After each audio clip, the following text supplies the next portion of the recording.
El sauroposeidón es el animal más alto que jamás ha existido.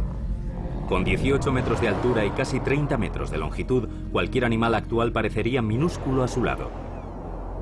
Sin embargo, a pesar de sus gigantescas proporciones, posee un cerebro diminuto, con un peso de tan solo 100 gramos. El cerebro de un sauroposeidón tenía probablemente el tamaño de una hamburguesa. Poseía el cerebro más pequeño en relación al cuerpo de todos los grandes animales que han existido. Grande, bobo y bruto. El cerebro del sauroposeidón es 1000 veces más pequeño que su cuerpo, solo una octava parte de la masa cerebral de un T-Rex. Y peor aún, su telencéfalo, la zona donde se produce el pensamiento estratégico, apenas está desarrollado. Estos animales eran francamente menos inteligentes que un poste de luz. El sauroposeidón hace casi todo por instinto, incluida la cría, o para ser más exactos, la ausencia de cría de sus pequeños. Puede que parezca cruel el hecho de cavar simplemente un agujero, depositar tus huevos y marcharte. Pero es un medio de reproducción muy efectivo si puedes permitirte producir muchas crías. Sabemos que los saurópodos no cuidaban de sus crías recién nacidas. No encontramos a las crías recién nacidas al lado de los adultos. Los científicos creen que el tamaño mastodóntico del sauroposeidón hace que la incubación de los huevos sea una tarea física imposible. Cuando tienes entre 18 y 24 metros de longitud y tus huevos tienen simplemente el tamaño de un melón cantalupo, la diferencia de volúmenes imposibilita actuar con delicadeza. Yo creo que los saurópodos, como el sauroposeidón, son demasiado grandes para poder controlar con precisión el movimiento de su masa corporal. No tienen la capacidad cerebral necesaria para saber dónde se encuentra su cabeza y dónde su trasero al mismo tiempo. Con su colosal tamaño y su limitado intelecto, el sauroposeidón utiliza un método totalmente distinto al del T-Rex para criar a su progenie. En su periodo vital, una pareja de sauroposeidones podía producir millares y millares de huevos, y solamente 2 o 3 sobrevivían, llegando a la edad adulta. Y ello indica que casi todas las crías eran aniquiladas y devoradas por predadores. Inundaban a todos los carnívoros con una cantidad tan ingente de alimento que no podían ingerirla toda, por lo que quedaban algunos supervivientes. El trato que el sauroposeidón da a sus pequeños se nos antoja cruel y brutal. Algo que debería haber quedado circunscrito al lejano pasado de nuestro planeta, pero no ha sido así. Parece que el sauroposeidón, como las tortugas marinas, intentaba abrumar a los depredadores con un gran número de crías. No ponían todos los huevos en el espacio de varias semanas, intentaban ponerlos la misma noche o con una noche de diferencia, y una de las razones era poder abrumar a los depredadores. Si los depredadores tienen una fuente de comida asequible en grandes proporciones, pero solo durante un periodo limitado de tiempo, es difícil que puedan ingerirla en su totalidad. Desde el momento en que salen del cascarón, las tortugas marinas están solas. Para los depredadores, el momento de la eclosión del huevo constituye un auténtico festín. Y sin embargo, la estrategia funciona. Los carnívoros devoran prácticamente a todas las crías, aunque algunas consiguen sobrevivir. Ni siquiera los devoradores más voraces pueden acabar con todas. Los saurópodos vivían en un entorno lleno de depredadores, así que muchos de sus nidos eran destruidos antes de que las crías llegaran siquiera a romper el huevo. El tamaño del sauroposeidón constituye su principal arma defensiva. Cuando alcanza las 50 toneladas de peso de la edad adulta, nadie puede tocarlo. Pero para mantener un volumen tan gigantesco es necesario llenar el estómago casi constantemente. Un adulto puede comer prácticamente todo lo que crece. Consumen hasta 330.000 calorías, casi 1 tonelada de vegetales cada día. Para encontrar tanto alimento, las manadas recorren enormes distancias. Aunque tuvieran la capacidad cerebral necesaria para cuidar de sus crías, no existe suficiente vegetación para dejarlas permanecer al lado del nido.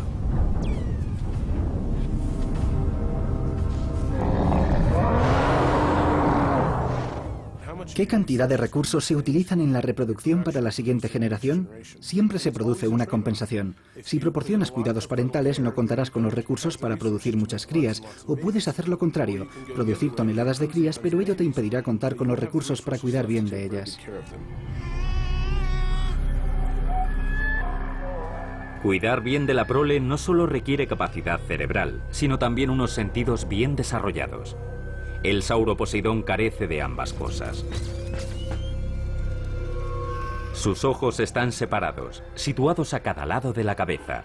Por tanto, no tiene capacidad para evaluar la profundidad de campo. Su pequeño cerebro está dotado con unos centros visuales y olfatorios muy rudimentarios. Y su capacidad auditiva está seriamente limitada, ya que la cóclea de su oído interno es minúscula. El cerebro del sauroposeidón tenía probablemente el tamaño del de un gato, ya que no era, por desgracia, un animal muy inteligente. No necesitaba serlo, era una planta de procesamiento de alimento. Los 5 sentidos del sauroposeidón constituyen poco más que un sistema primario de supervivencia para el mayor estómago que el mundo ha conocido jamás. Y tratándose de una cría recién salida del cascarón, la situación es aún más precaria. Carecen incluso del sistema de alarma más elemental que les advierta de la presencia de un peligro. ¿Cómo conseguía entonces sobrevivir una cría de sauroposeidón nacida en un entorno tan hostil, un mundo dominado por depredadores con unos recursos tan limitados? La respuesta está en su crecimiento.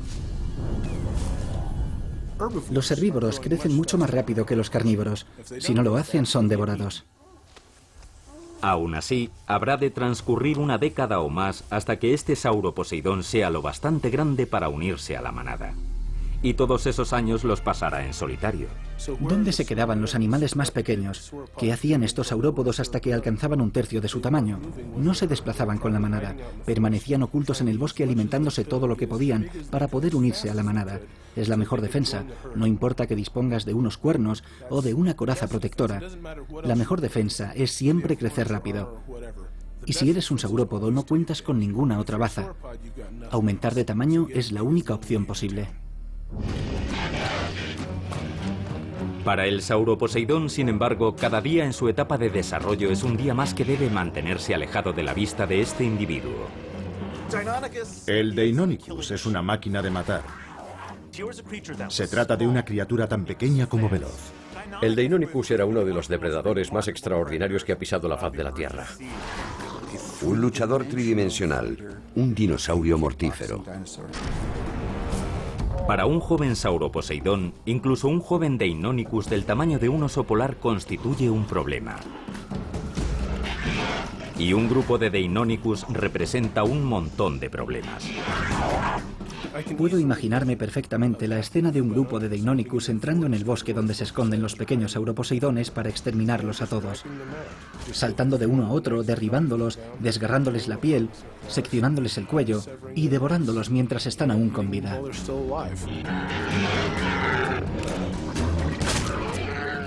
No sé si me hubiese gustado presenciar cómo atacan a otro animal. Debía de ser un espectáculo desagradable, realmente desagradable.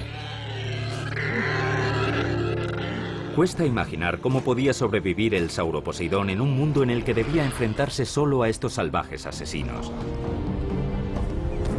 Pero lo cierto es que sobrevivía, crecía y un día se volvía casi indestructible.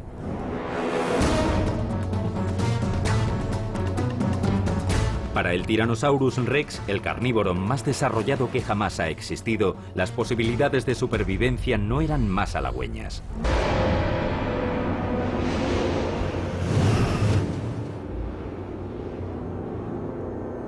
Un nido de T-Rex.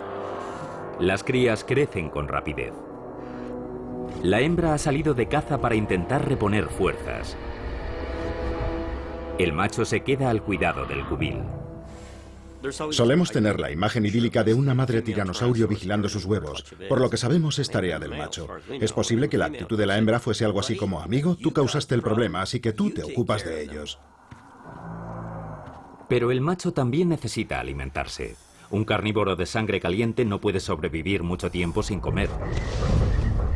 La brisa le trae un olor. Un aroma que su cerebro reconoce de inmediato. Un triceratops muerto y en descomposición. La cena a solo unos pocos pasos de allí, con la ventaja añadida de que un esqueleto no puede defenderse. Pero con ambos progenitores en busca de alimento, el nido queda desprotegido. Con el nido al descubierto, el peligro acecha por doquier. Puede que un triceratops sea un animal herbívoro, pero con una cría de Tyrannosaurus rex indefensa está dispuesto a hacer una excepción. El Quetzalcoatlus es el mayor carnívoro volador que ha existido en la Tierra. Ingiere 5 kilos de carne al día, aproximadamente el peso de 2 crías. Si quieren sobrevivir, estas crías tendrán que pasar lo más desapercibidas posible. El macho sigue el rastro de su comida. Un Tyrannosaurus rex puede localizar la procedencia exacta de un olor. Pronto se dirige hacia el cadáver del Triceratops. El Rex tenía un sentido del olfato muy desarrollado y el nervio que lo transmitía era el nervio de mayor tamaño en la cabeza del dinosaurio. Eran capaces de saber no solo si un dinosaurio había pasado por un determinado lugar, sino si lo había hecho 2 horas y media antes.